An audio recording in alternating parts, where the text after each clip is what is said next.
Hello, my name is Andrew Gorecki. I am a physical therapist at Superior Physical Therapy, and I'm here today to talk to you about lumbar disc herniations.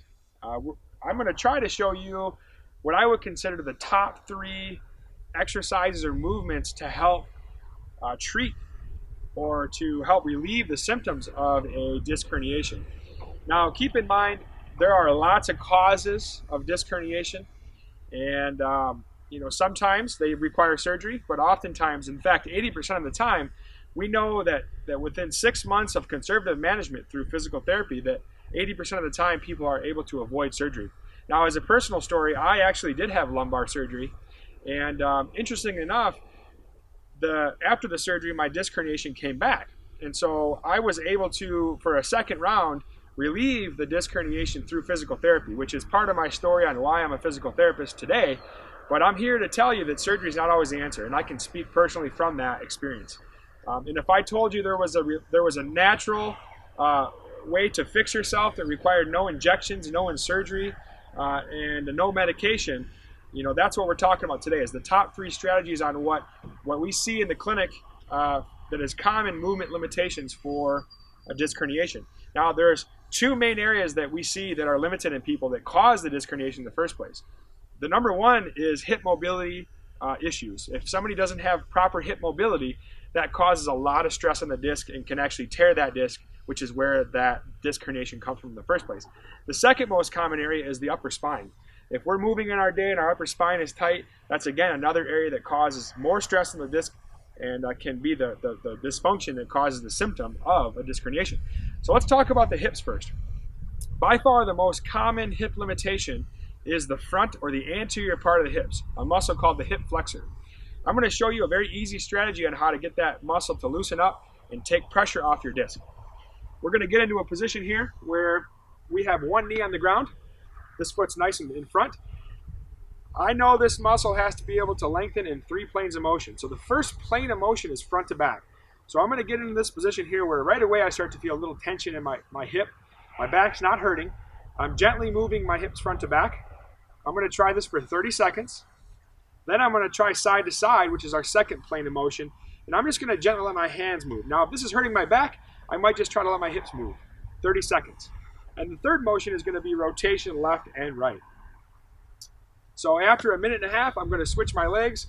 I'm going to go through the same sequence, front to back, side to side, rotation right and left. Okay.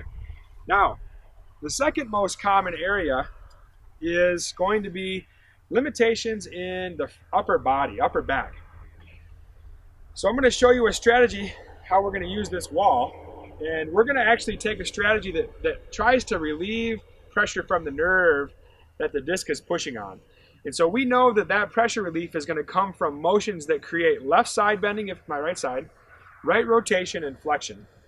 So we're going to try that using this wall. So what I'm going to do here, I'm going to put my left foot forward and my right foot back. I'm going to put my hands to the right side here, which creates that rotation. And then I'm just going to gently let my left leg go forward and back. Now, as I'm doing this, I should feel tension in my upper spine, not my lower spine. I'm going to try 60 seconds. Now, that is for somebody who has right-sided disc herniation. If I have a left-sided disc herniation, I'm going to switch. So I'll put my right foot forward, my hands to the left, and essentially just go and try the same thing over here. Now, keep in mind, that's important. It's right side versus left side. Don't do that on both sides if only your right side is hurting. So that's number 2. And finally, number 3, disc herniation movement that I'm going to show you is how to loosen up the inner thigh. Very common for people that are spending time sitting to have limitations. We're going to take the left foot and go this way, right foot and go this way, gently drive the hips towards the elevated surface for 30 seconds, then front to back, and then we're going to go around in circles. Each one of those is 30 seconds. This is going to provide you with a lot of hip mobility, which should take away stress from the disc herniation and allow the body to heal itself.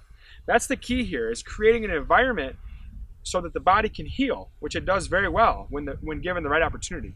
If you want to have a natural healing process without surgeries, injections, and medications, try these 3 exercises.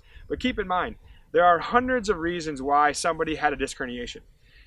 It would be very wise to get a personalized one-on-one assessment from your physical therapist to determine your limitations, but this is a start, and if it doesn't work for you, I would give this 2 weeks. If it doesn't work for you, don't give up hope. Don't get discouraged.